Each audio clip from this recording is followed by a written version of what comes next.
Welcome back to Port Elizabeth, the beautiful city. This is part 7. If you're wondering what this thing is, it's quite an interesting project which the Mandela Bay Development Agency conducted and executed in a place called Trinder Square off Bird Street in central Port Elizabeth. You'll notice behind this beautiful old house. Now, some of the oldest houses in Port Elizabeth are in Lower Bird Street, and that one there survives probably from about the mid-19th century or a bit later.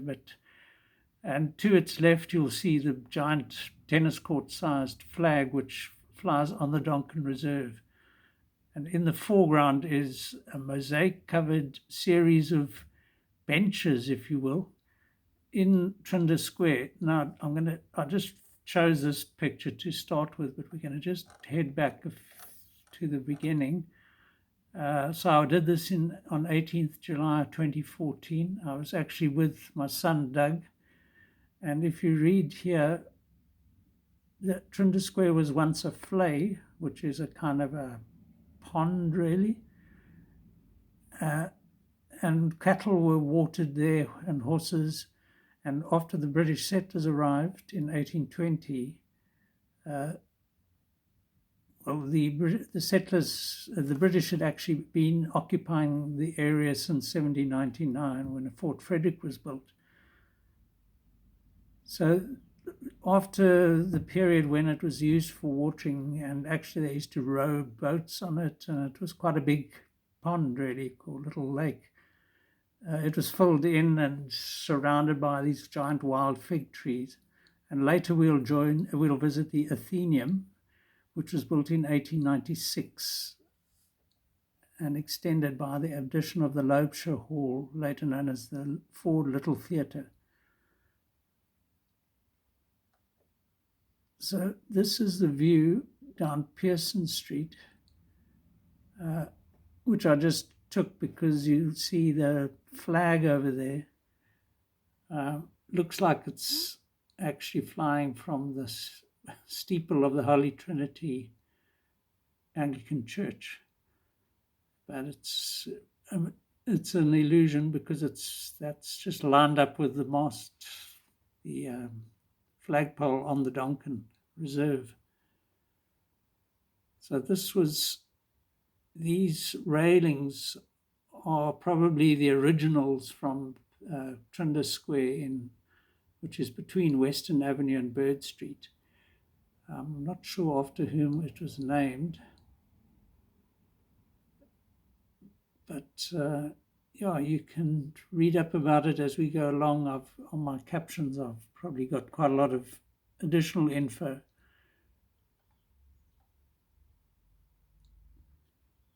So interesting to see these early, all the work that just went into this border wall around the square.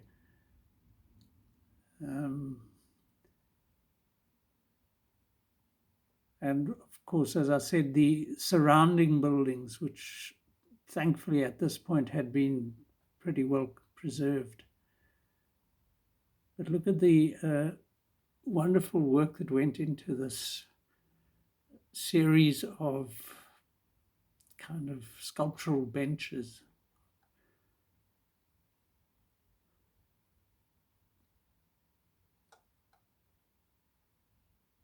Couldn't resist some close-ups, mosaics. One thinks of Gaudi in Spain. I think he would have approved. There's my son, Doug, who even at this point, you kind of felt you needed some muscle, and Doug was my backup because you can never really feel safe in this country anymore.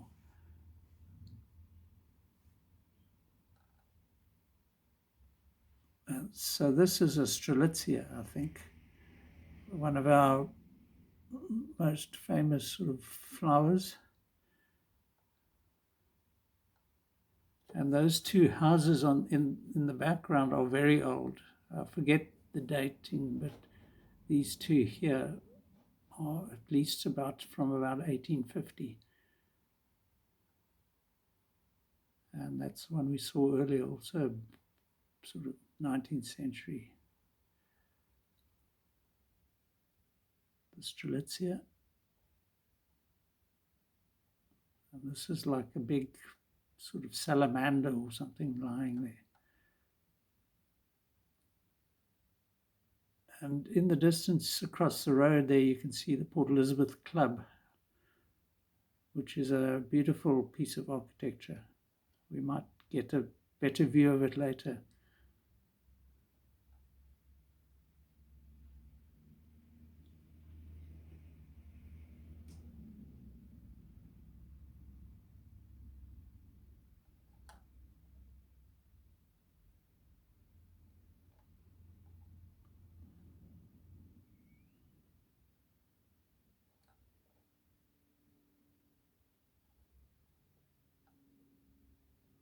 Of the contrast between this almost luminous blue and the dark shade of the wild fig.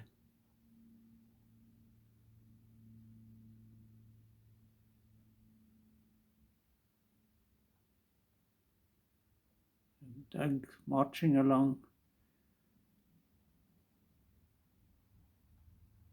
his penchant, if that's the way you say it, for climbing has seen him in his 20s in Cape Town become an avid rock climber, boulderer, etc. So if he sees a tree, he'll climb it. If he sees a rock face, he'll climb it.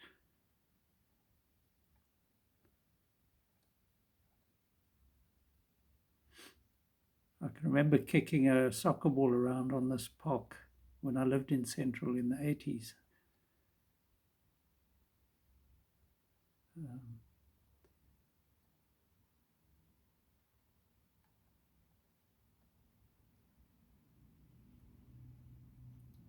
I haven't been back since this time, so I've no idea what these things look like today, whether they've survived the COVID vandalism, the litter, nothing sacred anymore. Even something beautiful like this can be destroyed very easily. But at this point, they'd recently been completed and were looking stunning.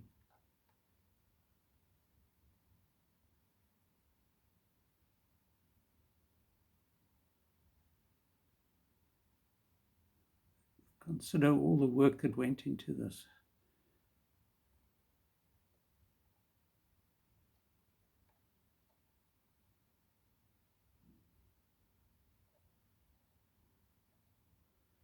And they just keep coming. I mean, they each is a delight in its own right. Those are aloes, very common in the Eastern Cape.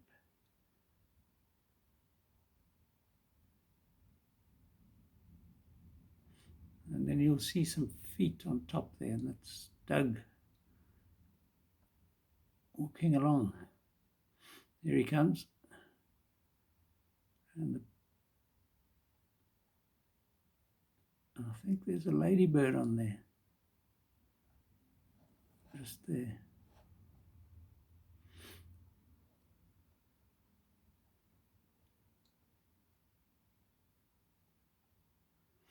The new LED type of lights that they installed, which this was early days. The MBDC was doing sterling work. Since then, I haven't seen too much in the 2020s from them. Lovely iron work on the fencing here. So we are outside Trinder Square looking in now.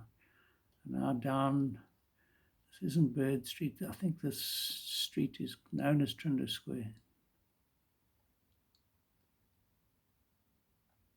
You can see the size of those wild fig.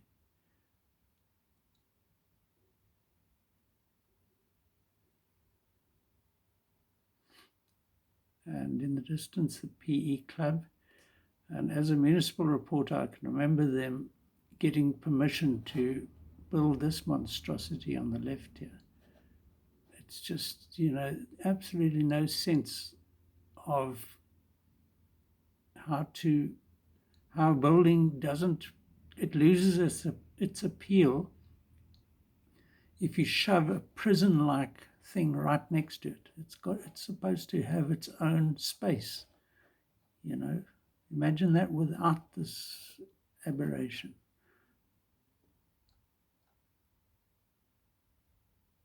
But back in the day, they even made architecturally tasteful,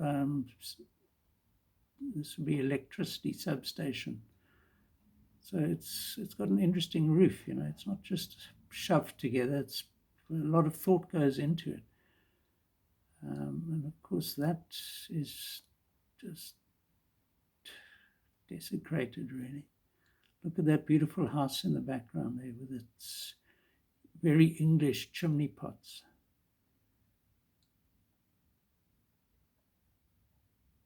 And there's a view of the PE Club, sadly with that thing on the left, but nicely on the right here you can see the way these gables complement this gable in the middle.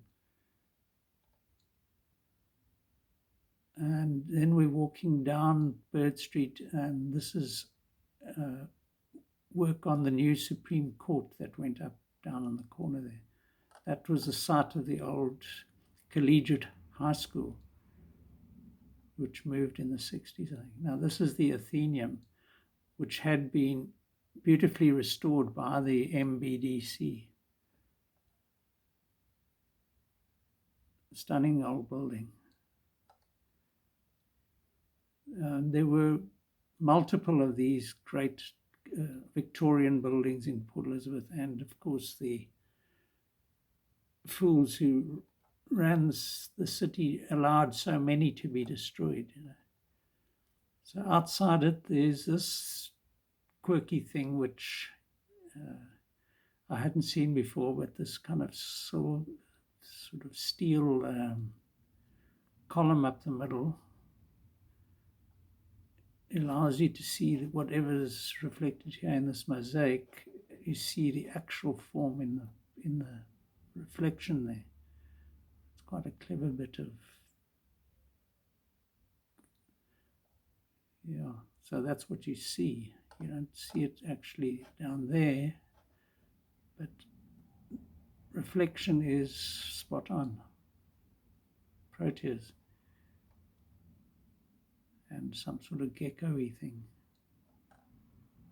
And even looks like it's not a heron, I think it might be a secretary bird or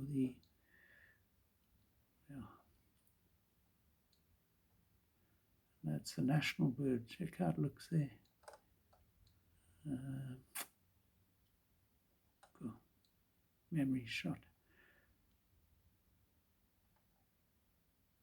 Anyway, a lot of fun was had there.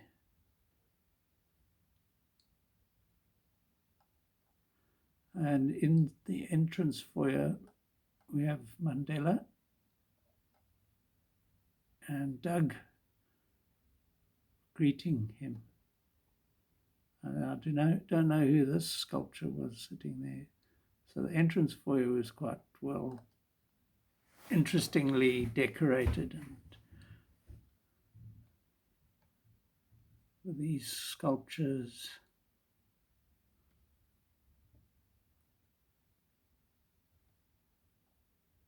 That's a bit lacking in taste.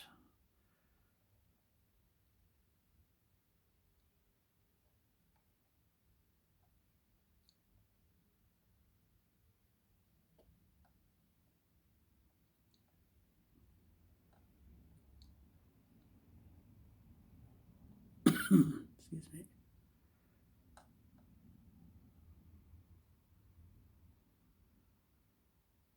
So we went up these stairs, not knowing what to expect.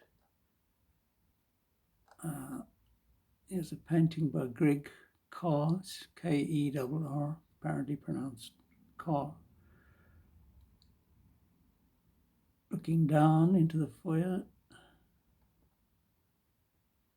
interesting balustrade. And then we found this, it was a exhibition dedicated to, of prints, dedicated to Mandela. So there was some good art here. That's the kind of thing you would find in international galleries. I mean, this is an international exhibition. So these works came from all over the world.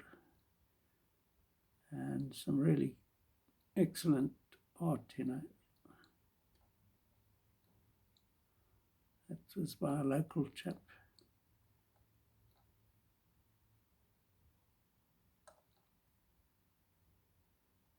Compared to what we have had since Mandela, we've got to realize that his era was of governing this country was kind of a golden age, because we've just seen a decline, a steady decline since I think it was his moral,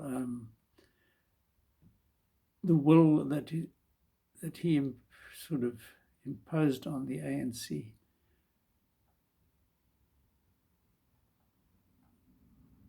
which kept them in check. But now corruption and incompetence has been rife, you know. So it's fitting that they should have had this exhibition to a man who really did plenty for South Africa, having been subjected to 27 years of imprisonment.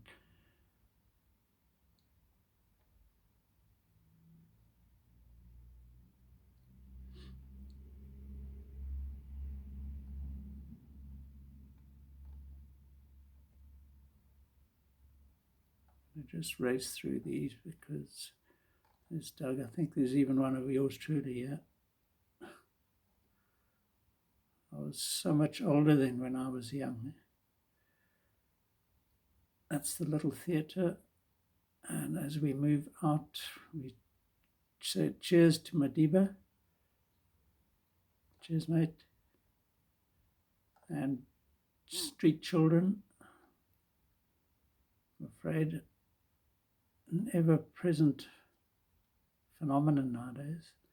And then back up Bird Street, where this work was going on at this is that old house I was talking about, really one of the earliest surviving, well-maintained settler houses in the city. Looking back at the PE club and that giant wild fig. And that is it. Till next time, cheers.